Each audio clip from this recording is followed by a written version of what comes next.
Hi guys, it's me Ronan and welcome to my channel.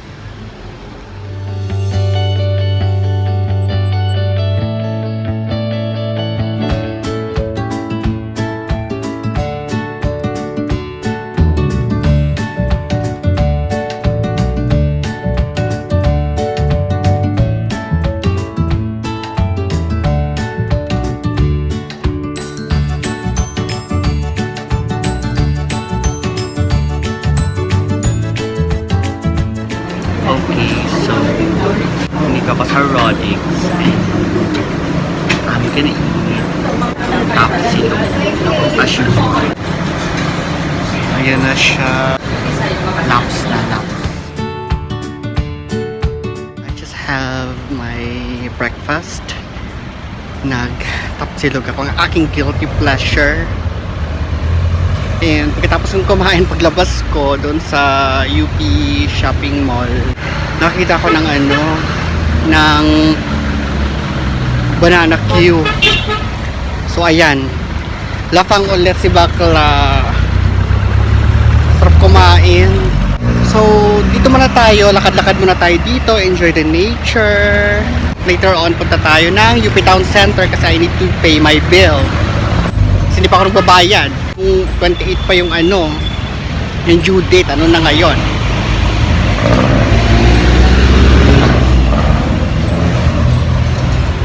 Sarap, grabe.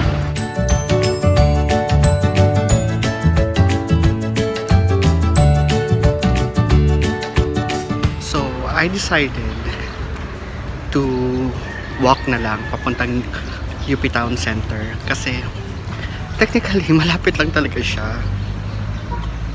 Tatawirin mo lang from UP side, tatawid ka lang UP Town Center na. Do malaki nga lang talaga yung UP, so medyo maglalakad ka ng malala. Pero okay lang kasi it's morning.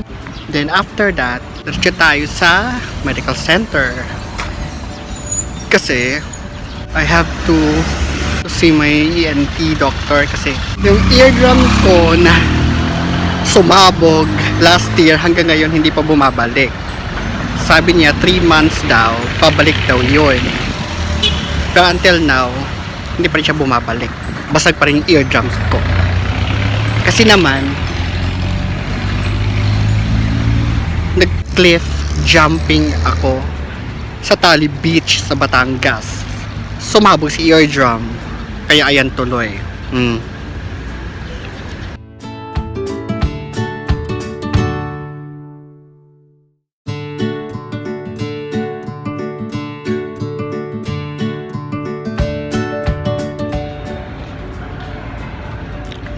So, I'm here na sa UP Town, guys. Pero, hindi pa nagbubukas yung mall.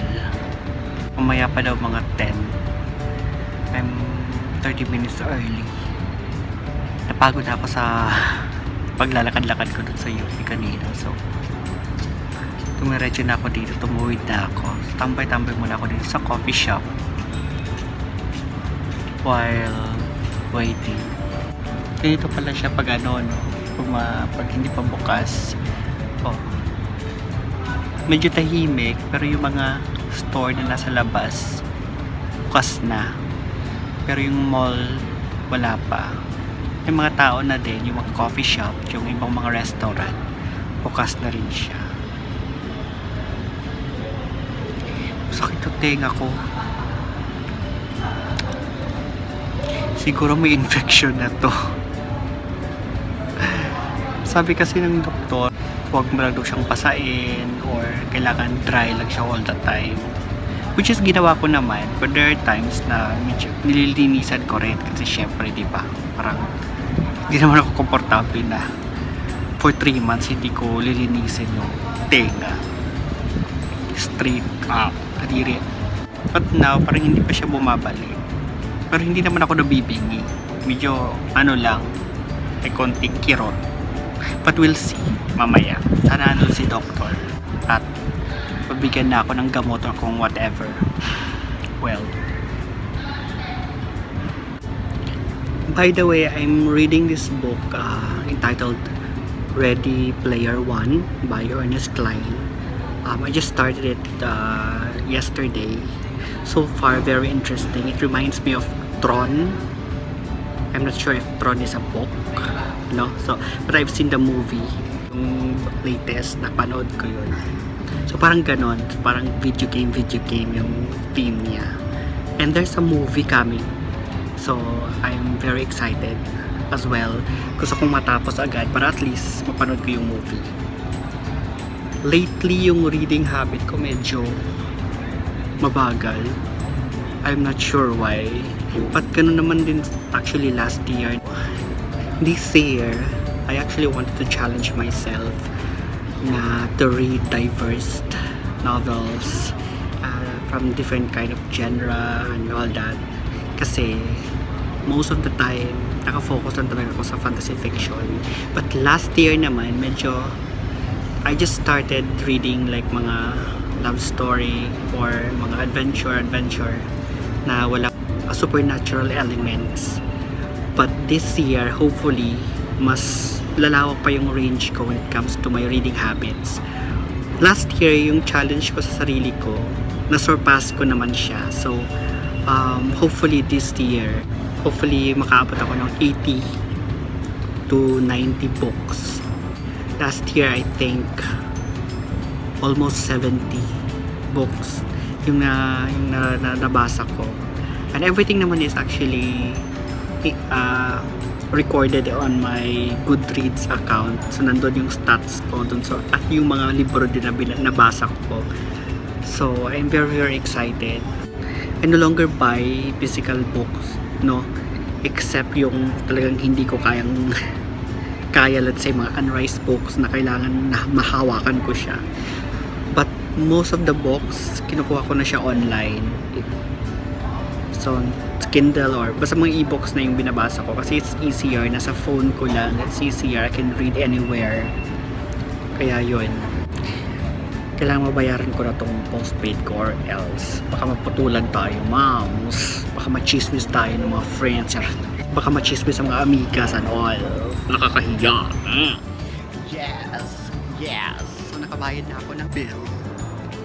Next stop, pupunta na ako sa Manila City, sa Regis, para pa-check ng aking ear.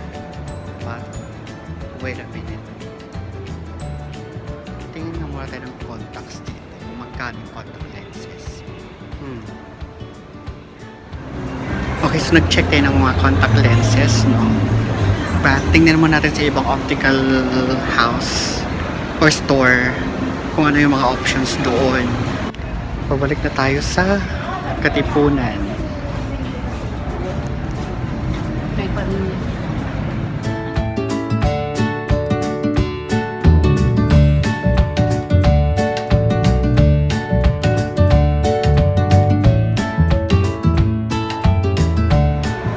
Okay guys, so kakatapos lang ng check-up.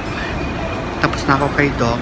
And well, as of now, sabi nito, still, basag pa rin yung eardrums ko. Pero sabi niya, hindi na siya mag-give up sa akin. So, at pinagalitan pa niya ako dahil hindi ako bumalik sa kanya for how many months. Last kong check-up sa kanya is July. Well, yun, pinagalitan ako kung bakit hindi na ako nagpa-follow up. Sabi ko, hindi na po Doc, follow up na ako. Kasi yun pala, kailangan mag-follow up or whatever. Anyway, so, binigyan niya ako ng eardrop kasi hindi na siya give up. It's either baka hindi na nga daw magko-close yung eardrum ko sa left ear. Pero binigyan niya ako ng eardrop and I have to come back after 10 days. So we'll see. Hopefully maging okay. Medyo kumikirot siya kasi may infection. Pero at least malinis naman. Nilinis din niya. Pati yung kabila nilinis niya. Malinis din yung tenga ko. Anyway, nandito na ako ngayon sa Regis. Ayan.